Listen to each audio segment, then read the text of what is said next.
on a sweltering Tuesday afternoon at the Lumpkins Alley auction platform. Something happened that shattered the carefully upheld order of Virginia's most powerful families. A young enslaved man was brought to the block. His appearance so completely defied every assumption about human bondage that the bidding didn't just surpass expectations. It ground to a complete halt. For 17 full minutes, grown men stood frozen, unable to speak, unable to comprehend what they were seeing. The price that finally broke the silence reached $11,000, more than the entire auction house was worth, more than some plantations sold for the buyer. A man named Harrison Witmore would be dead within 3 weeks. His widow would disappear before his body grew cold. And the strikingly beautiful enslaved man who caused this disaster would set off a chain of events so disturbing that Richmond's newspapers would later conspire to erase entire days from their archives, leaving gaps in history that remain unexplained to this day. What was it about this particular person that drove rational men to madness? What secrets surrounded his arrival in Richmond? Secrets that powerful institutions spent decades trying to bury. The truth begins not on the auction block, but 6 weeks earlier, in the mountains of western Virginia, where something happened that no one could explain. The town of Lexington sits in the Shenandoah Valley, a place where old Virginia money goes to pretend the modern world doesn't exist.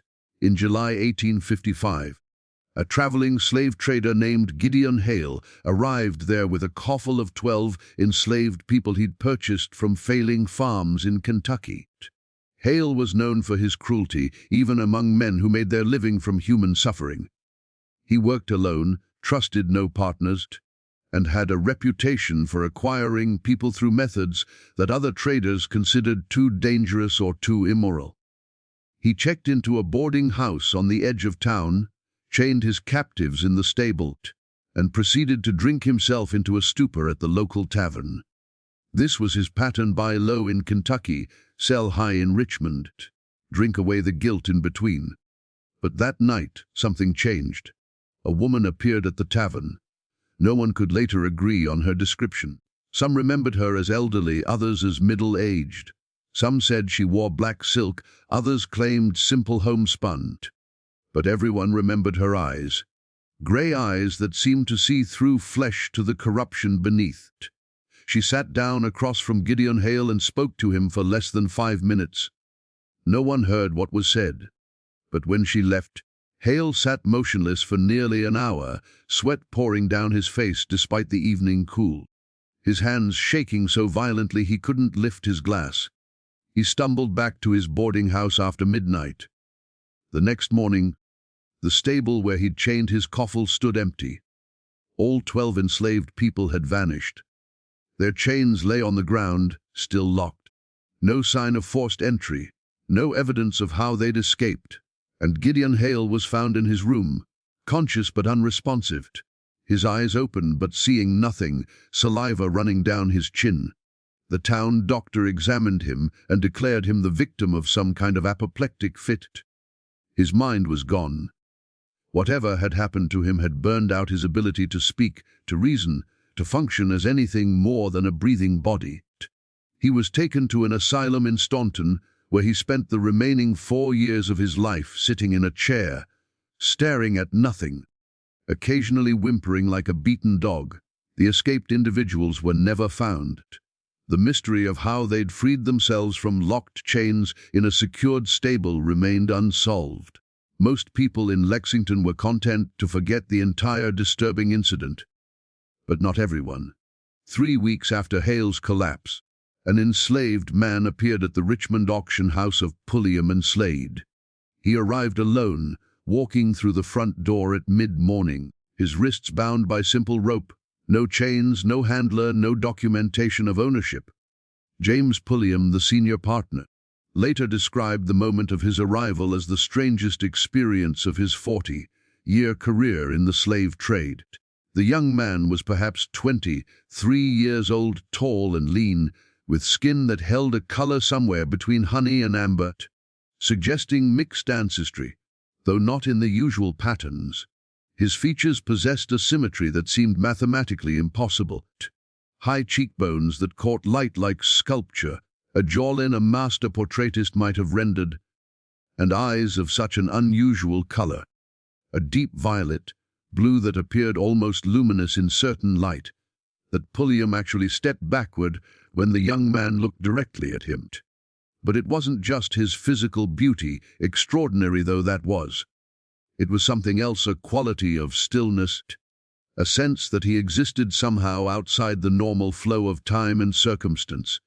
He moved with a grace that suggested noble breeding, yet his clothes were simple laborer's garments, worn but clean. He spoke when spoken to, his voice cultured and precise. Yet he offered no explanation for his presence, no story of where he'd come from or who owned him. "Who sent you here?" Pullium demanded, trying to reassert authority. "I was told you would know what to do with me." The young man replied calmly. "Told by whom?" "By the woman in grey." Pullium felt ice travel down his spine. He'd heard rumors from Lexington. Travelers passing through Richmond had spoken of the strange incident with Gideon Hail and the vanished slaves. The woman no one could clearly describe. And now this beautiful person stood in his auction house, claiming she'd sent him. "What's your name?" Pullium asked, his voice barely steady. "Josiah." "Do you have papers?" "Documentation of ownership, a bill of sale." Josiah smiled, and the expression carried such sadness that Pullium felt ashamed without understanding why. "No papers. No ownership, nothing but what you see before you. Then you're a runaway. I should hand you over to the authorities." "You could do that," Josiah said. "but you won't? Because you've already calculated my value, Mr. Pullium. You've already imagined the price I would bring at auction, and you've already decided that profit outweighs legality." The accuracy of this assessment struck Pullium like a physical blow. It was exactly what he'd been thinking.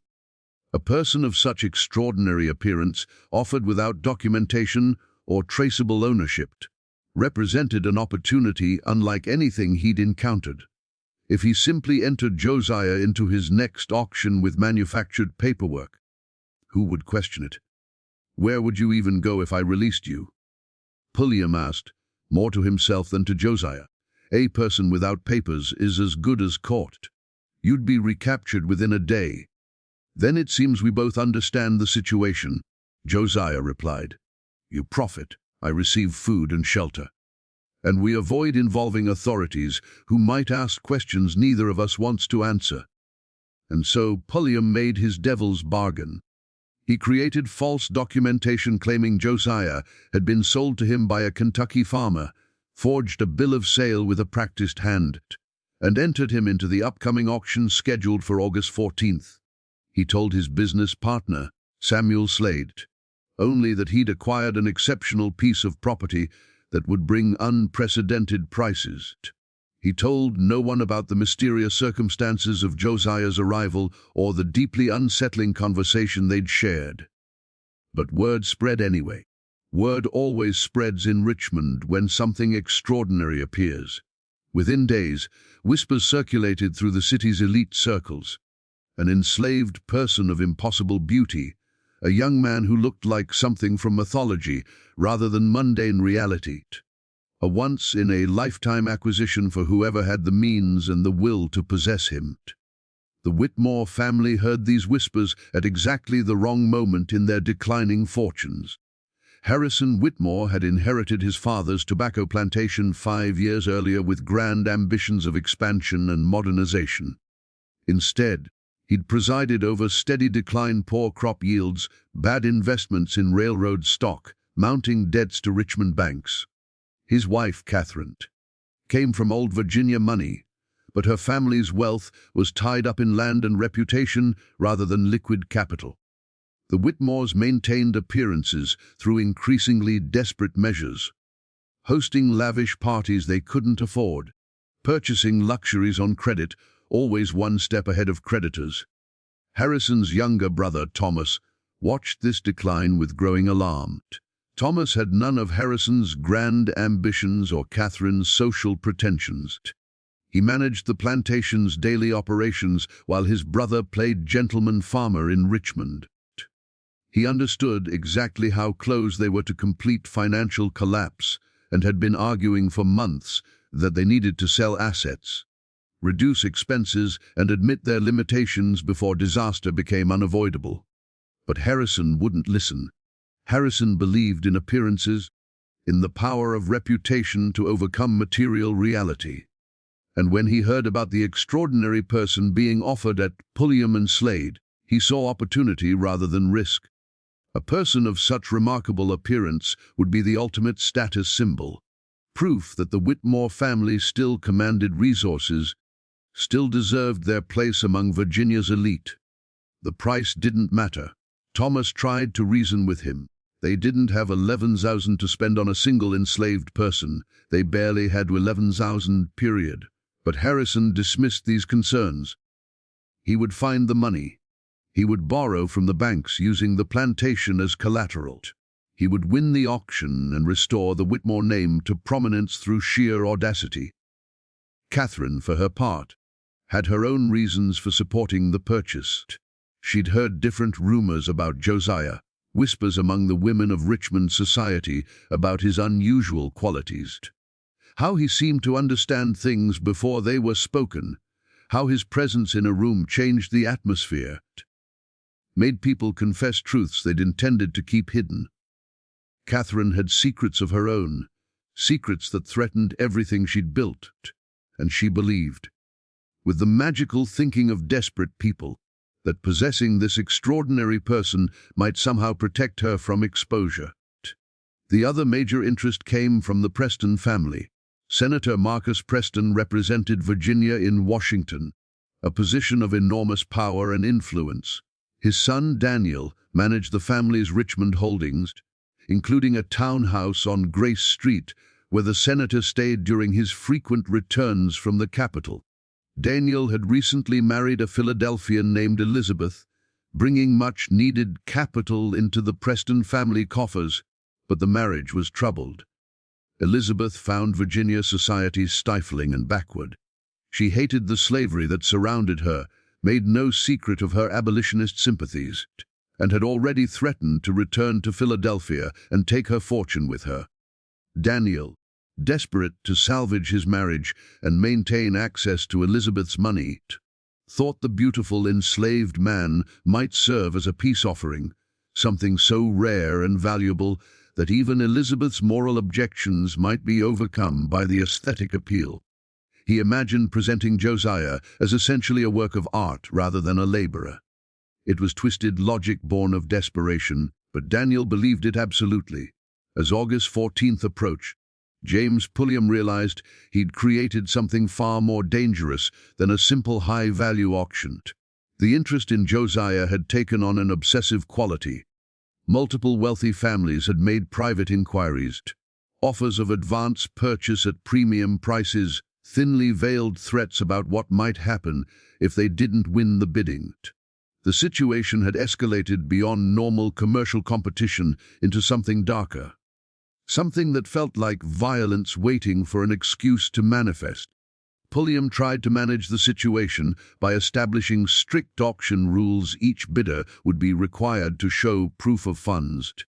Bidding would be conducted in a private room rather than the public block. Only serious buyers with verified resources would be admitted. But these precautions, intended to prevent chaos, would prove entirely inadequate for what was coming. The night before the auction, Josiah requested to speak with Pullium privately. The auction house owner found him in the holding room, sitting on a simple cot with his hands folded calmly in his lap. In the lamplight, his beauty seemed even more pronounced, almost painful to witness directly. "You know what's going to happen tomorrow," Josiah said quietly. "Not a question, a statement. I know there will be substantial bidding," Pullium replied carefully. "I expect to see a final price that will satisfy all parties." "That's not what I mean. You know there will be violence. You've felt it building.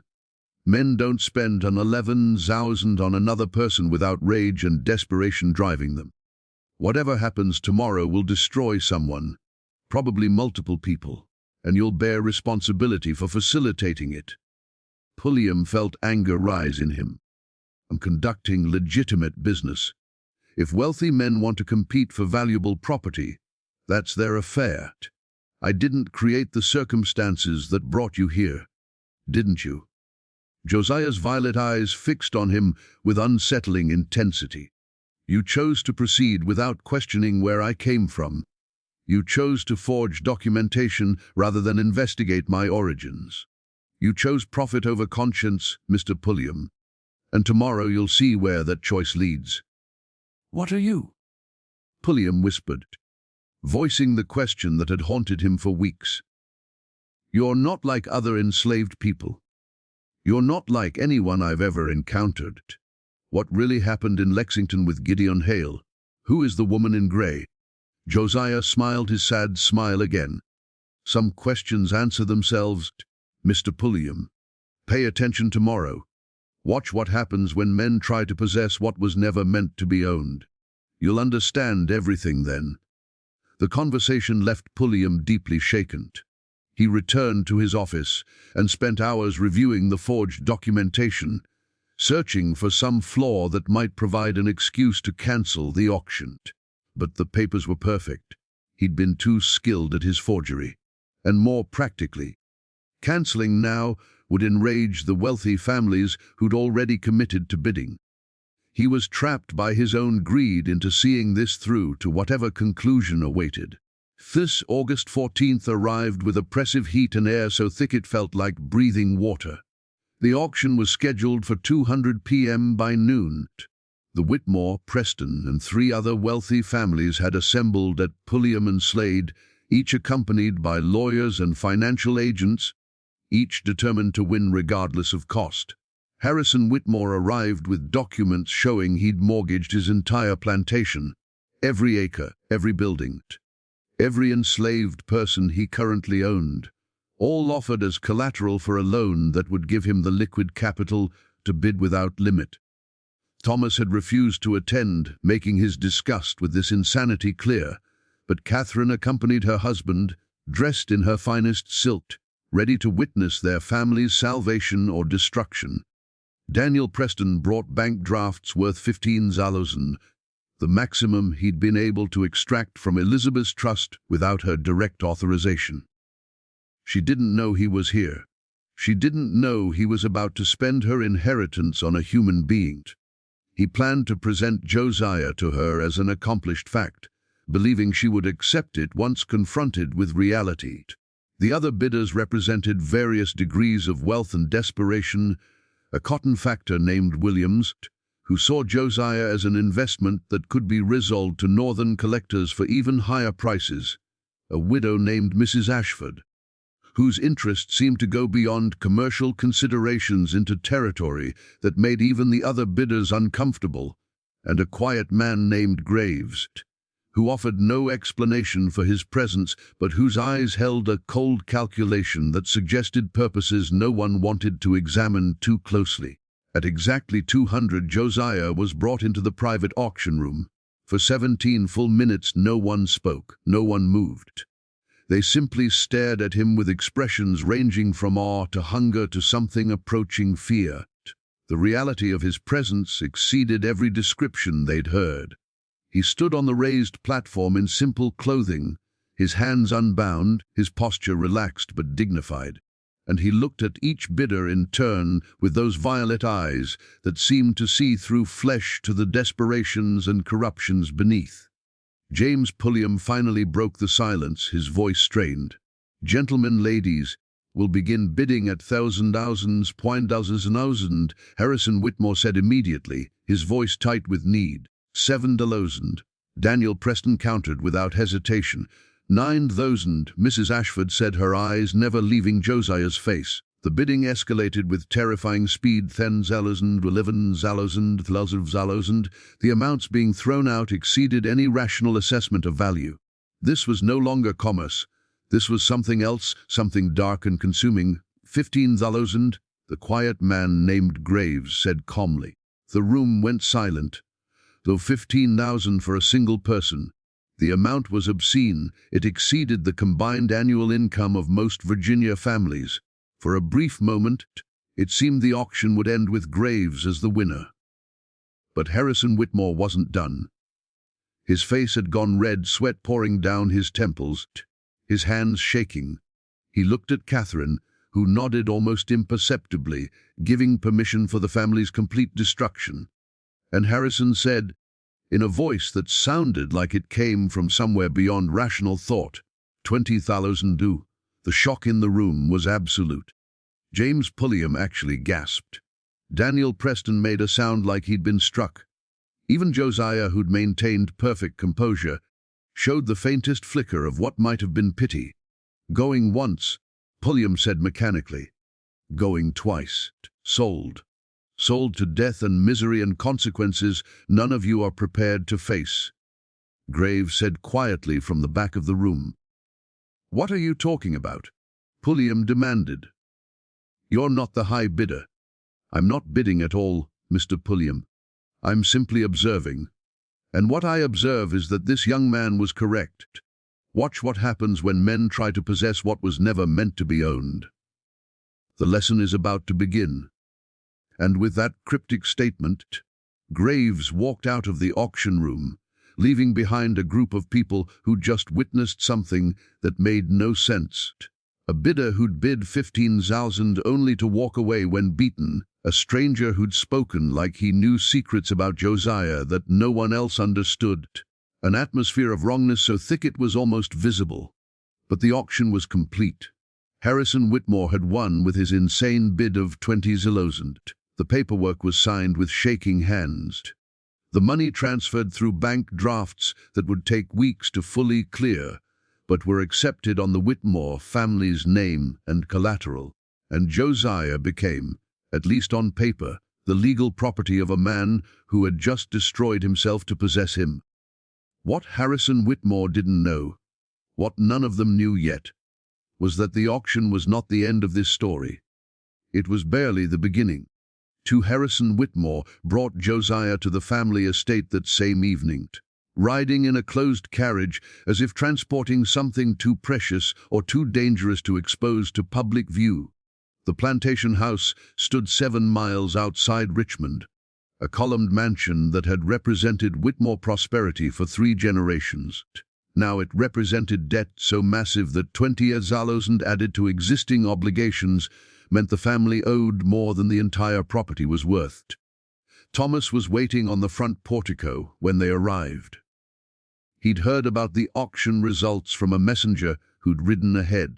His face held an expression beyond anger, beyond disgust, something closer to grief. You destroyed us, Thomas said flatly as Harrison helped Josiah down from the carriage. For a pretty face, you traded away 3 generations of family legacy. You'll understand when you see him properly. Harrison replied, his voice carrying a manic edge. When society sees what we've acquired, when they realize the Witmores can still command resources that others only dream of, they'll realize we're bankrupt madmen. Thomas interrupted. That's what they'll realize. We can't make the loan payments, Harrison. Even with perfect crop yields, we couldn't service the debt you just incurred. You've condemned us to foreclosure. Catherine stepped between them, her expression carefully composed.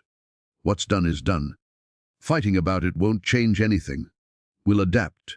We'll find a way forward. But as she spoke, her eyes kept drifting to Josiah, who stood quietly observing this family drama with that unsettling calm. And for just a moment, Catherine felt something shift inside her chest, a sensation like ice water spreading through her veins. A certainty that bringing this beautiful person into their home had invited something far worse than financial ruin. Josiah was given a room in the main house, not in the slave quarters. Harrison insisted on it, claiming he wanted his investment close and secure. But the decision created immediate tension among the estate's other enslaved people. Who was this newcomer that he warranted treatment reserved for family? What made him so special that normal rules didn't apply?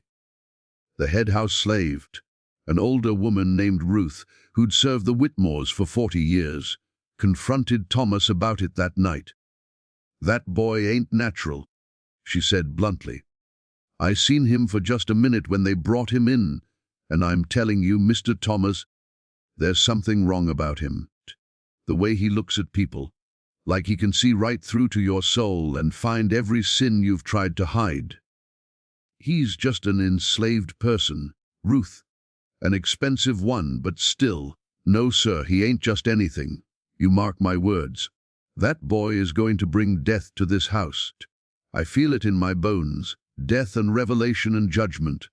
Thomas wanted to dismiss Ruth's concerns as superstition. But he'd felt it too when he looked at Josiah, that sense of wrongness, of something operating according to rules that had nothing to do with the normal order of things. That first night, strange things began happening. Small things at first, a mirror in the hallway that cracked from corner to corner despite no impact or temperature change. 3 clocks in different rooms that all stopped at the same moment. 3:17 a.m. A portrait of Harrison's father that fell from its mounting and landed face down, the canvas torn as if by claws, though no animal had been near it. Harrison dismissed these incidents as coincidence. Old houses settled, objects fell, clocks stopped, nothing to warrant concern. But Catherine knew better. She'd grown up in a Virginia family that still remembered old stories, tales of hints and conjuring, of things that walked wearing human shapes but carrying purposes that had nothing to do with human concerns. She tried to speak with Josiah the next morning, finding him in the garden where he'd been given permission to walk. He stood among the roses, touching their petals with long fingers, his expression meditative. "Who are you really?" Catherine asked without preamble. "And don't tell me you're just a slave. I've seen enslaved people my entire life. You're something else." Josiah turned to her with those violet eyes, and Catherine felt her breath catch. "What do you want me to be, Mrs. Witmore? A victim you can pity, a possession you can display, a judgment you can fear? I want the truth. The truth is you already know. You've known since the moment you agreed to let Harrison purchase me. You understood this would end badly. But you let it happen anyway because you thought, maybe, just maybe, my presence would distract from your own secrets. That people would be so focused on the mysterious, beautiful stranger that they wouldn't notice what you've been hiding." Catherine's face went pale. "What are you talking about?" "The letters, Mrs. Witmore. The ones you've been burning in your bedroom fireplace. The correspondence with a certain gentleman in Charleston. Your husband thinks you burn old receipts and meaningless papers. He doesn't realize you've been conducting an affair for the past 2 years. An affair that's produced consequences you're desperately trying to conceal." Catherine stepped backward as if struck. "How could you possibly? I know many things. That's my purpose. Not to be owned, but to reveal. To bring hidden truths into light. Your husband destroyed himself financially to possess me. But what he actually purchased was exposure. For himself, for you, for everyone in this house who's been living behind carefully maintained lies. You're saying you're here to destroy us? Deliberately. I'm saying I'm here because your family needed destroying. You've built everything on foundations of theft and violence and lies. The enslaved people who worked this plantation, do you know how they were acquired? Your husband's father bought most of them from a trader who specialized in kidnapping free black people from northern cities. 27 of the 32 enslaved people on this property were born free, stolen from their families, falsely documented, sold into bondage that has no legal legitimacy. That's not possible. My father-in-law was a respectable man. Respectability and monstrosity aren't mutually exclusive, Mrs. Witmore. Many of history's greatest evils have been committed by respectable people who convinced themselves their actions were justified. Your family's respectability is built on bones. And now those bones are going to speak. Catherine fled from the garden, her heart hammering. She found Harrison in his study, already drinking though it was barely noon. She tried to tell him what Josiah had said, but her husband dismissed it as the slave trying to manipulate her emotions. "He's property, Catherine. Property doesn't make threats or predictions, it serves. And he'll serve us beautifully once society sees what we've acquired." But society was already seeing it. Word of the 20,000 purchase had spread through Richmond like fire through dry grass, and the reaction was not admiration but horror and mockery. Cartoons appeared in newspapers showing Harrison as a fool. Editorials questioned his sanity. Business associates who'd once courted Witmore favor now avoided the family entirely. The acquisition that was supposed to restore their reputation was destroying it far more effectively than bankruptcy alone could have managed. 3 days after Josiah's arrival, the first death occurred. One of the field slaves, a young man named Isaac, was found in his cabin with his throat cut. The wound was clean and deep, suggesting a sharp blade and someone who knew what they were doing. But Isaac's cabin door had been locked from the inside. The windows were too small for anyone to enter. And no weapon was found anywhere near the body.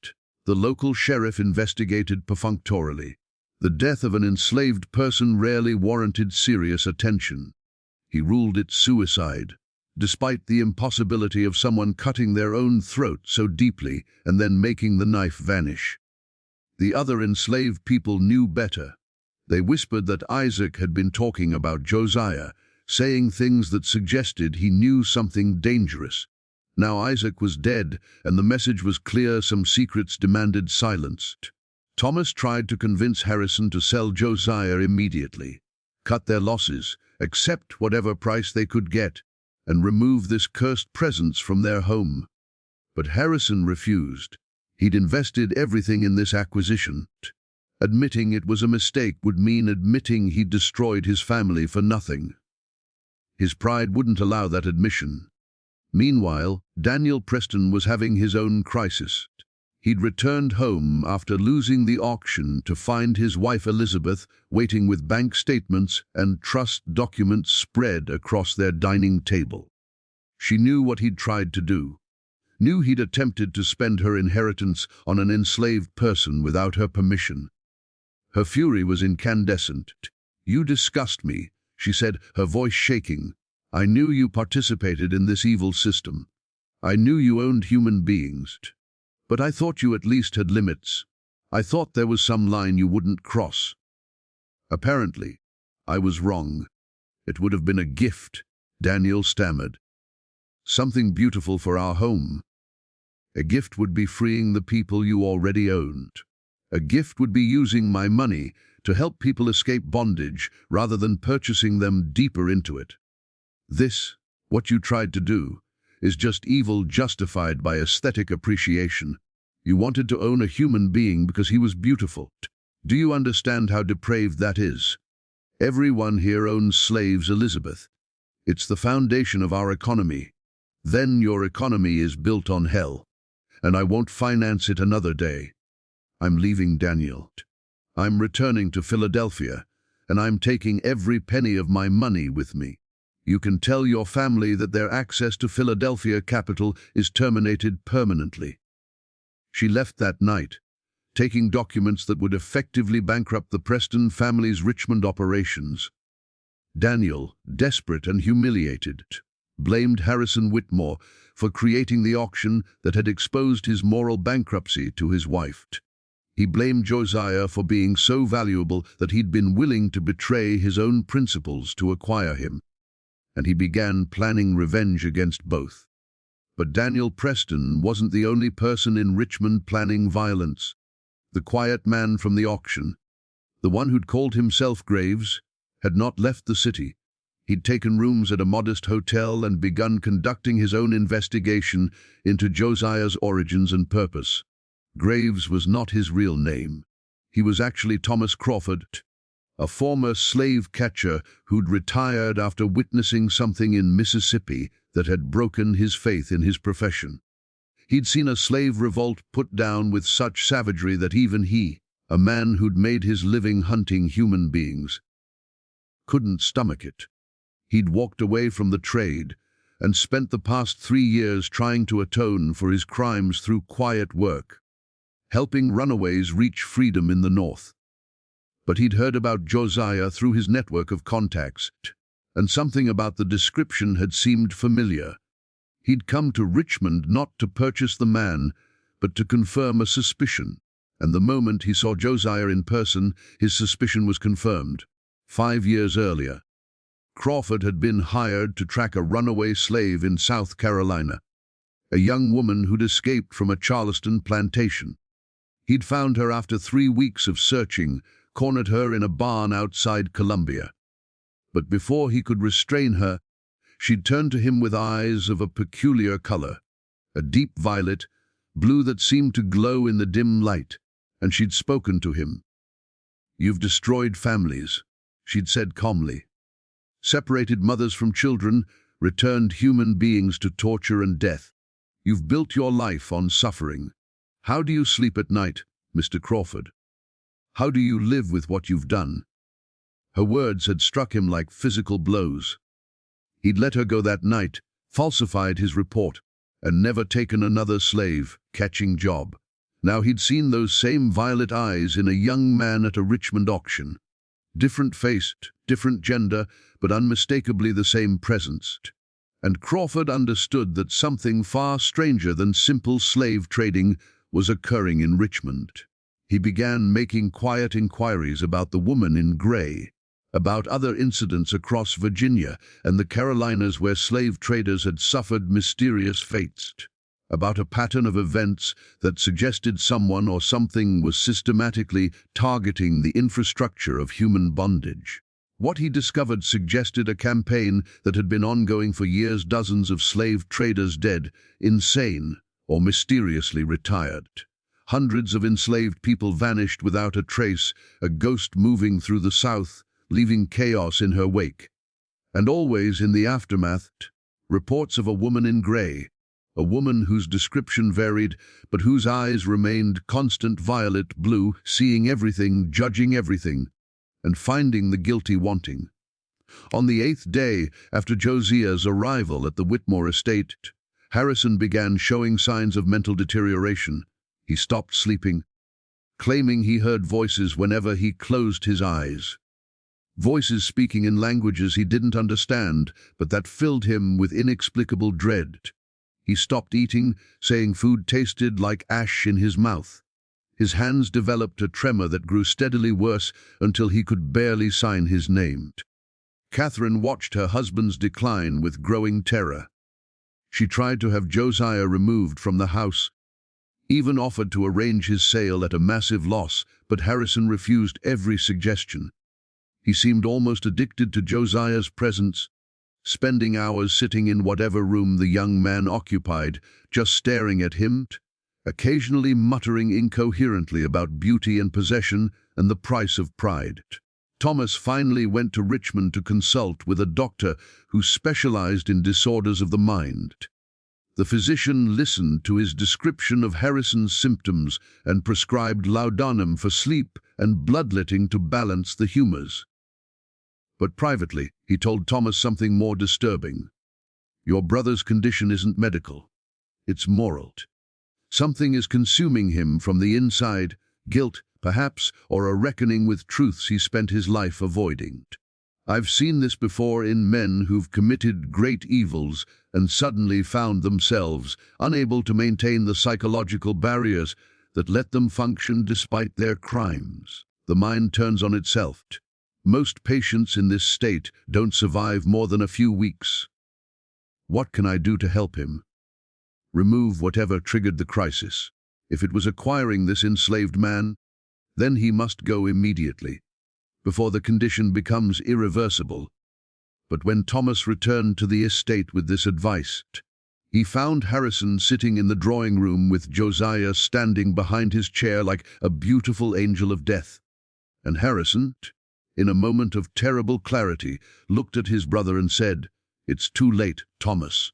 I understand that now. I destroyed us for something I could never actually possess. You can't own a person. Not really. You can own their labor. You can control their movement, but the essence of them, the thing that makes them human, remains forever beyond ownership. And trying to possess that essence is what condemns us all. That night, at exactly 3:17 a.m., every enslaved person on the Witmore plantation woke simultaneously from identical nightmares. They dreamed of chains breaking, of auction blocks crumbling to dust, of a woman in grey walking through Virginia, leaving freedom in her wake. And they heard a voice, impossible to ignore, telling them that liberation was coming, that the system that had ground them down for generations was about to fracture, that they needed only to survive a little longer, and they would see slavery itself begin to die. Ruth, the old house slave, went to Thomas's room and woke him. "Something's happening," she said urgently. "All of us felt it. That boy you brought here, he's not alone. There's something with him. Something that's been growing stronger every day he's been in this house. And tonight it's going to act. You need to get your family out now, before it's too late." Thomas wanted to dismiss her warning as superstition, but he'd felt it too, a building pressure in the air, a sense of something massive about to break through the thin surface of normal reality. He went to his brother's room and found it empty. Found Catherine's room empty as well. And when he went looking for them, he discovered all three, Harrison, Catherine, and Josiah, standing in the garden in the pre-dawn darkness. Harrison was on his knees, weeping. Catherine stood rigid, her face streaked with tears. And Josiah stood between them like a priest conducting some terrible ceremony. "He's showing us," Catherine said in a hollow voice when Thomas approached. "Everything we've done. Every cruelty, every betrayal, every lie, it's all there. We can see it all and we can't deny it anymore. We can't pretend, we can't hide. The truth is destroying us, and we deserve it." Thomas grabbed Josiah by the arm, intending to drag him away from his family.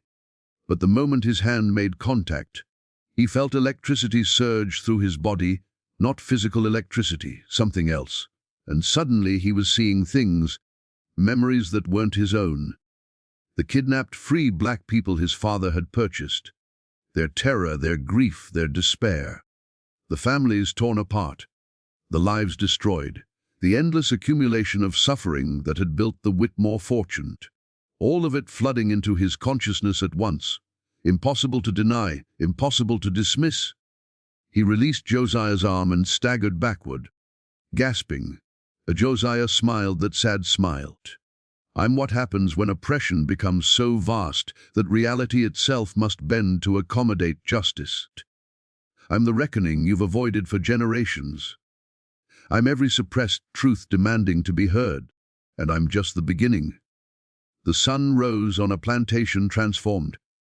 The enslaved people had gathered near the main house, not threatening, not aggressive, but present in a way they'd never been before. Present as witnesses to whatever was about to occur, as participants in a shift that none of them fully understood, but all of them felt in their bones something fundamental was changing. The news from the Witmore estate reached Richmond by mid-morning. A rider arrived at James Pulliam's office with a message that made the slave trader's blood run cold. Harrison Witmore was dead, found in his study at dawn with no marks of violence, no sign of struggle. He'd simply stopped living. His face held an expression that the messenger described as peaceful acceptance mixed with absolute horror, like a man who'd seen the truth of his entire existence and couldn't survive the knowledge. Catherine Witmore had been taken to her sister's home in Richmond, barely coherent, muttering about revelations and judgment. Thomas had assumed temporary control of the estate, but had sent word that he would be selling everything immediately. The plantation, the enslaved people, every asset. He wanted nothing more to do with any of it, and Josiah had vanished. Sometime between dawn and when the doctor arrived, he'd simply disappeared from the estate.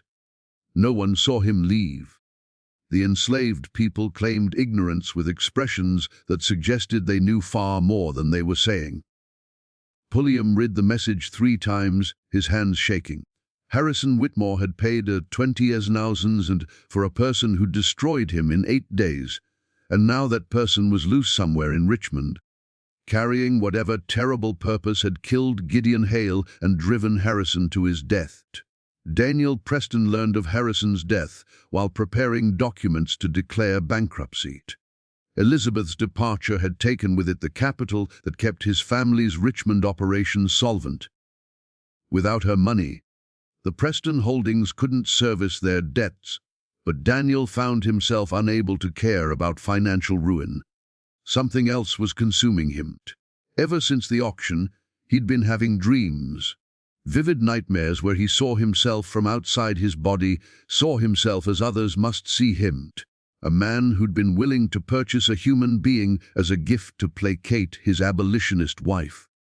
The moral grotesqueness of that attempt had been invisible to him in the moment, but now he couldn't stop seeing it. The night after Harrison's death, Daniel woke to find someone standing at the foot of his bed. In the darkness, he could make out only a silhouette, but he knew immediately who it was. "You're here to kill me," Daniel said, surprised by his own calm. Josiah's voice came from the darkness. "I'm not here to kill anyone, Mr. Preston. That's not my purpose. I'm here to show you the truth. What you do with that truth is your choice." Light flared as Josiah lit the bedside lamp. In the warm glow, his beauty was almost painful. Daniel looked at him and felt the full weight of what he'd tried to do, attempted to purchase this person, reduce him to property, all to salvage a marriage already destroyed by Daniel's own moral bankruptcy. "How did you get in here?" "The doors are locked." "Locks are physical barriers. What I am moves beyond such limitations. I told you at the auction, Mr. Preston. Watch what happens when men try to possess what was never meant to be owned. You're watching now. Your marriage ended. Your fortune vanished. Your father's reputation is about to be destroyed when it becomes public knowledge how you attempted to misuse your wife's trust fund. My father had nothing to do with my decisions. Your father built his political career on maintaining the slavery system. He's voted for every law that strengthened bondage, opposed every measure that might have granted freedom. He's been complicit in the suffering of millions of people. And you've followed his path perfectly, both of you choosing power and comfort over justice. Both of you telling yourselves that politics is just politics, that personal moral responsibility doesn't apply to systemic evil. Daniel felt tears running down his face. "I didn't understand. I swear I didn't see. You understood perfectly. You simply chose not to let understanding affect your behavior. That's not ignorance, Mr. Preston. That's willful blindness. And you're in that crisis now. The question is whether you'll emerge from it changed or destroyed." After Josiah left, slipping out of the locked room as impossibly as he'd entered, Daniel sat in bed for hours. His mind churned through memories, every slave auction he'd attended, every human being he'd casually owned. Every time he'd justified the system because dismantling it would be inconvenient. The weight of it crushed down on him like physical pressure. But Daniel chose differently than Harrison. At dawn, he began writing letters to his father, explaining that he would no longer represent the family's interests in Richmond, to his wife, acknowledging everything he'd done wrong, and to the newspapers, a detailed confession of his attempted misuse of Elizabeth's trust fund and his participation in the slavery system. The letters were published 2 days later, creating a scandal that consumed Richmond society. A Preston publicly denouncing slavery was unthinkable. The family's reputation shattered overnight. Senator Marcus Preston suffered a stroke upon reading his son's confession and would never fully recover.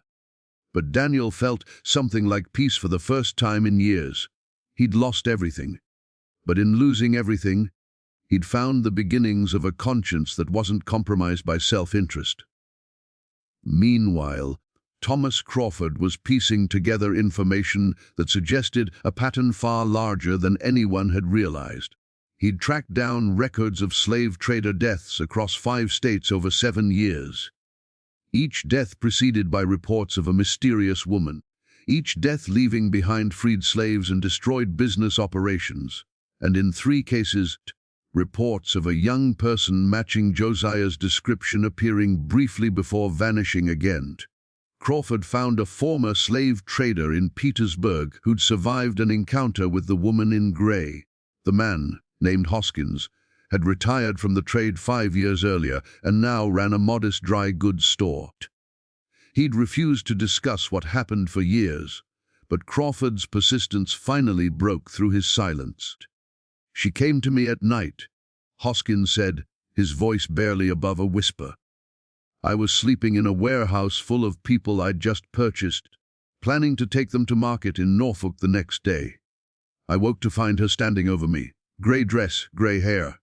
But those eyes, Lord, those eyes, like looking into every sin you've ever committed, reflected back at you. What did she do to you? She touched my forehead with one finger.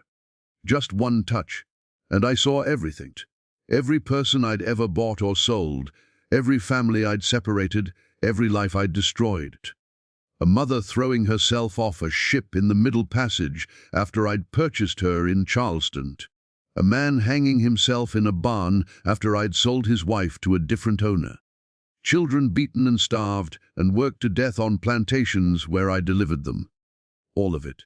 Years and years of suffering, and I was responsible for every moment." Hoskins was crying now, tears running down his weathered face. "I begged her to kill me. Told her I couldn't live with what I'd seen, but she said death was too easy. She said I had to live with the knowledge, had to carry it every day, had to let it change me or let it destroy me. Those were my choices. And the people in your warehouse, gone when I woke the next morning. Every chain unlocked, every door open. They vanished like they'd never existed, and I never traded in human flesh again." Crawford asked the question that had been haunting him. The young man with violet eyes, was he with her? Hoskins nodded slowly. He appeared twice. Once in South Carolina when she freed a group from a holding facility. Once in Georgia when a trader named Morton had an accident that left him paralyzed. Different ages in each sighting, like he was growing up across these years. But the same presence, the same purpose, which is what? Justice. Not revenge, not random violence. Justice. They target the infrastructure of slavery. The traders, the auction houses, the financial systems that profit from human bondage. They're dismantling it piece by piece.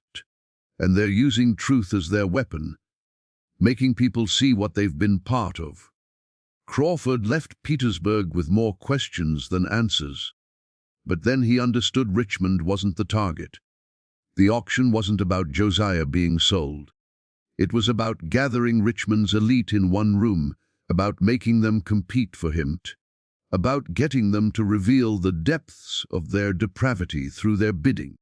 The auction was a trap designed to expose who would pay the most to own another human being. And everyone who participated had been marked.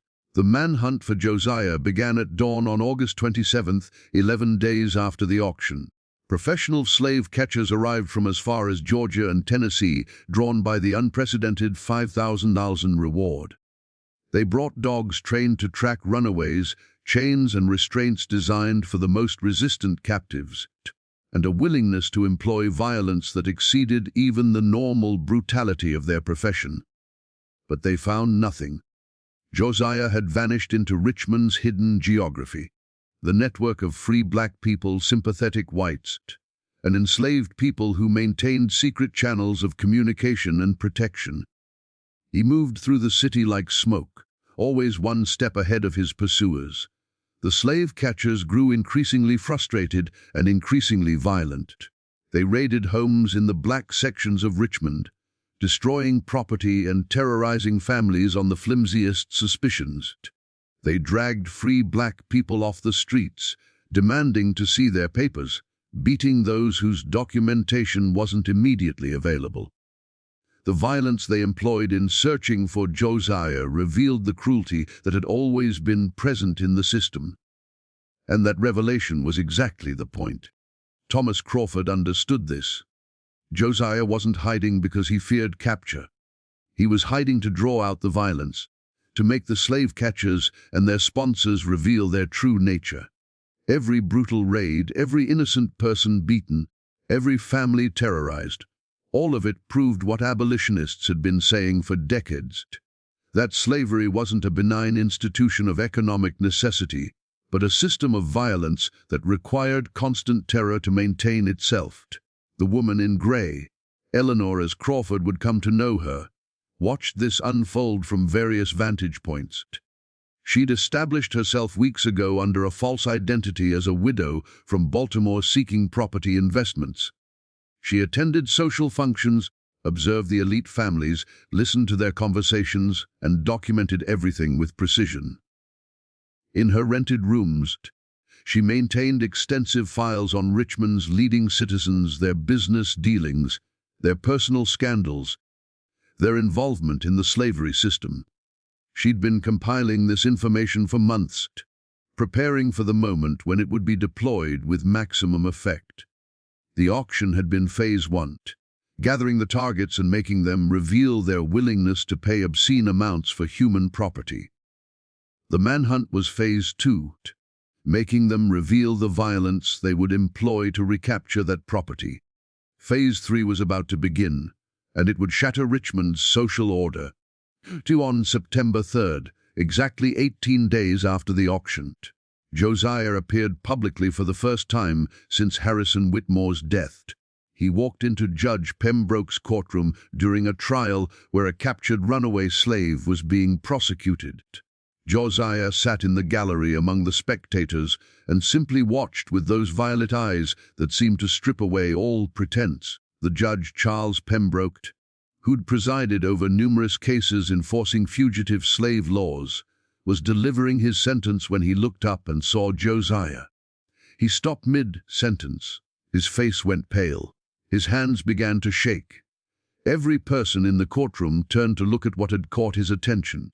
The slave catchers stationed at the courthouse rushed toward Josiah, but he stood calmly and spoke in a voice that carried to every corner of the room. "Judge Pembroke, would you like to tell everyone here about the 14 free black people you've declared slaves over the past 5 years? About the bribes you've accepted from slave traders? About your financial stake in the auction house that profits from human trafficking?" Pembroke's face turned from pale to red. "Gods, seize that fugitive immediately!" But before anyone could reach him, Josiah continued, "Or should we discuss what happened to the Thompson family? How you ruled them slaves despite documentation proving their freedom? How they were sold south and you received $200 for facilitating the transaction?" The gallery erupted in murmurs. Josiah's accusations were specific enough to ring true. People began looking at Pembroke with new suspicion. The judge's authority, built on decades of apparently impartial service, cracked under the weight of these revelations. "He's lying," Pembroke shouted. "He's a fugitive slave making desperate accusations." "Then examine your records," Josiah said calmly. "Check the cases I've mentioned. You'll find the irregularities. You'll see the pattern. Unless you've destroyed the evidence, which would itself be telling, wouldn't it?" The slave catchers reached Josiah. But as they grabbed his arms, something extraordinary happened. The woman in grey appeared at the courtroom door. She raised one hand, and every chain in the courtroom shattered simultaneously, the manacles on the runaway slave being tried, the restraints on 2 other enslaved people waiting for trial, even the decorative chain holding a chandelier, which crashed to the floor in a cascade of broken links. The courtroom dissolved into chaos. People screamed and fled. The slave catchers released Josiah and backed away, suddenly terrified of forces they couldn't understand. And in the confusion, Josiah, the freed slaves, and the woman in grey walked out of the courtroom and disappeared into Richmond streets. Behind them, Judge Pembroke collapsed behind his bench, clutching his chest. His authority was shattered beyond repair. Thomas Crawford witnessed the entire incident from the gallery. He'd been tracking Josiah and had anticipated he might appear at Pembroke's court, but what he'd seen exceeded any natural explanation. Chains didn't simply break simultaneously. He followed the group at a distance as they moved through Richmond. They didn't run or hide. They walked openly, and somehow no one stopped them, as if people simply didn't see them, or saw them, but couldn't quite process what they were witnessing. They led him to a warehouse near the James River. Crawford waited outside for several minutes before deciding to enter. Inside, he found not just Josiah and the woman in grey, but dozens of other people. Freed slaves from various estates, free black people who'd been helping the underground network, and several white Richmonders who'd secretly opposed slavery despite the social costs. The woman in grey stood at the center of the group. When Crawford entered, she turned to him with eyes that held the same violet-blue color as Josiah's. "Mr. Crawford," she said, her voice gentle but carrying absolute authority. "I'm glad you found us. We've been hoping you would." "Who are you really?" Crawford asked. "What are you?" "I'm exactly what I appear to be. A woman who lost her son to slavery and spent 7 years getting him back. But I'm also something more, a catalyst for change, an instrument of truth. Call me Eleanor. That's the name I've chosen for this work. The things I've seen. The chains breaking, Josiah's ability to move through the city unseen. That's not natural." Eleanor smiled. "Isn't it? Chains have always been psychological as much as physical, Mr. Crawford. What you saw today was simply the physical manifestation of a truth that's always existed. Slavery is built on illusions. The illusion that some people can own others, the illusion that bondage is natural and permanent, the illusion that the system can't be challenged. Break those illusions, and the physical chains break as well. What happens now? Pembroke will rally every resource against us. Richmond's elite won't forgive what we've done. They'll try to strike back. That's expected, necessary even, because every act of violence they commit proves our point about the system they're defending.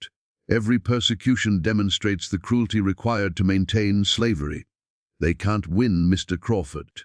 They can only reveal themselves." Over the next 2 weeks, Richmond experienced what later historians would call the September Crisis. A wave of slave escapes, unlike anything seen before, dozens of enslaved people simply walking away from their owners, moving through the city in broad daylight, somehow evading capture despite the massive manhunt efforts.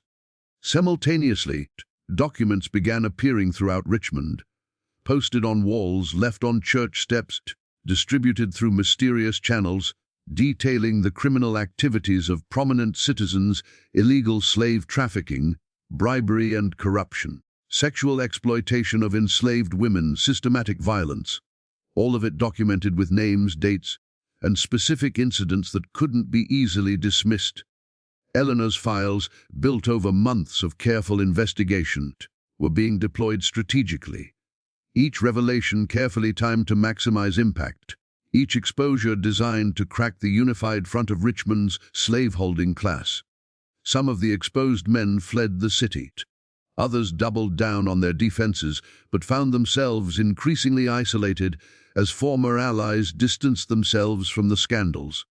The economic impact was catastrophic.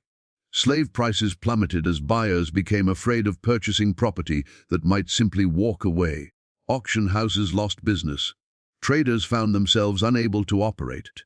The entire infrastructure of Virginia's slave economy trembled as confidence in the system's stability evaporated.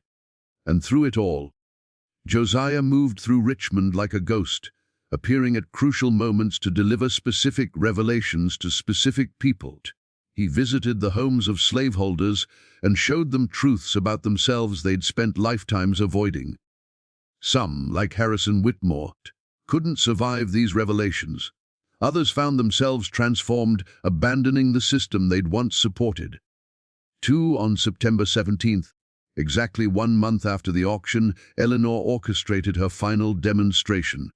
She arranged for every piece of documentation she'd compiled to be delivered simultaneously to newspapers across Virginia and the North, to federal authorities, and to abolitionist organizations. Hundreds of pages detailing Richmond's involvement in illegal slave trading, corruption, and systematic violence.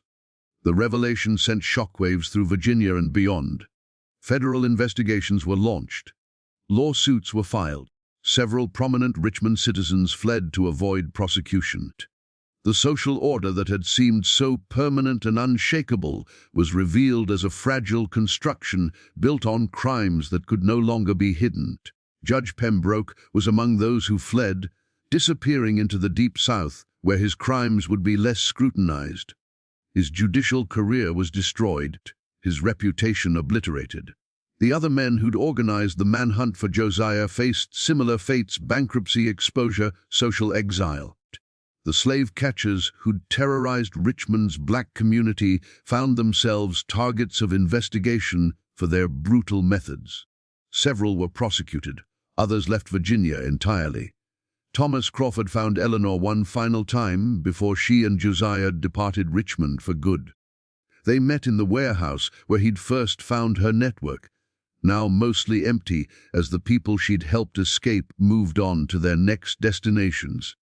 "You've destroyed Richmond's slave trade," Crawford said, "at least temporarily. But the system is too big. It will rebuild."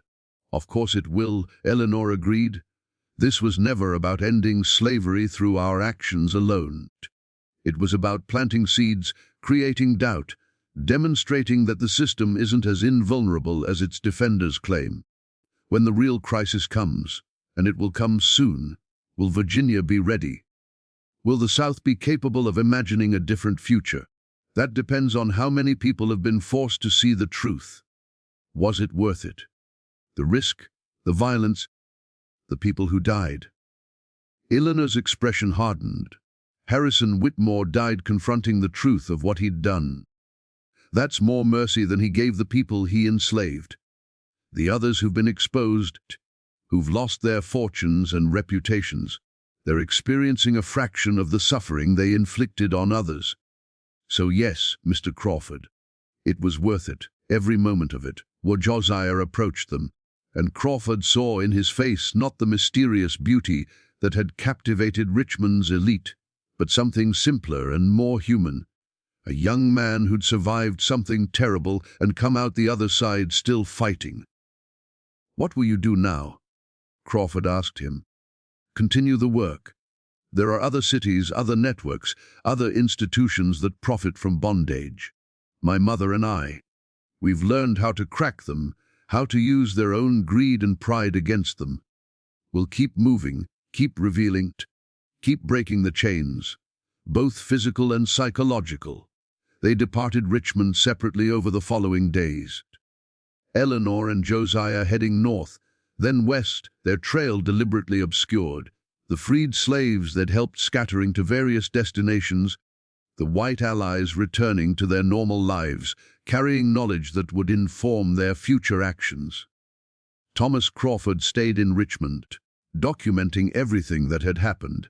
He compiled his observations into a manuscript he titled The Richmond Horror: How Beauty Became Justice. The manuscript would never be published during his lifetime. Too controversial, too dangerous. It remained hidden until after his death in 1873, when his daughter discovered it and recognized its historical importance. By that time, the Civil War had come and gone. Slavery had been abolished through constitutional amendment. The system that had seemed so permanent in 1855 had been destroyed by forces far larger than Eleanor and Josiah's operations. But Crawford's manuscript argued that their work had been essential preparation, that the cracks they'd created in slaveholder certainty had made the eventual collapse possible. That truth had been a weapon as powerful as any army. The beautiful person who sold for 20,000 in Richmond in August 1855 vanished from official historical records after September. No documentation exists of Josiah's later life, No records track Eleanor's movements after she left Virginia. Some historians have suggested they were myths, legends created to give hope to enslaved people during desperate times. But Thomas Crawford's manuscript insists they were real. And more importantly, it argues they weren't unique, that throughout the South, individuals and networks were working to undermine slavery from within. That the system's collapse wasn't simply the result of northern armies and political movements, but also of internal rot exposed by people willing to risk everything to reveal truth. The auction in Richmond became legend in different ways for different audiences. Among Virginia's white elite, it was remembered as a cautionary tale about obsession and excess, about the dangers of paying too much for anything, even human property. But among the black community, the story survived in different form as a tale of resistance and justice, of a beautiful young man who walked into the heart of slavery's infrastructure and destroyed it from within, of chains that broke not just physically but spiritually, of truth that proved more powerful than any violent slavery could employ. What really happened in Richmond in August and September 1855 was something that couldn't be neatly categorized or easily explained.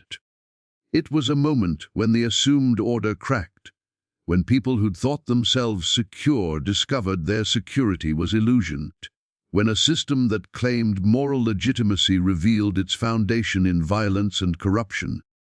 The story of Josiah and Eleanor reminds us that history isn't just something that happens to people. It's something people make through their choices. That systems of oppression, no matter how powerful they appear, contain within them the seeds of their own destruction. That truth, once revealed, can never be fully suppressed again.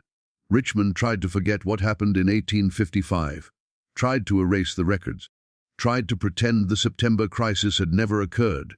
But history remembers. The suppressed documents survive in archives. The stories persist in family histories. The truth endures despite all efforts to bury it.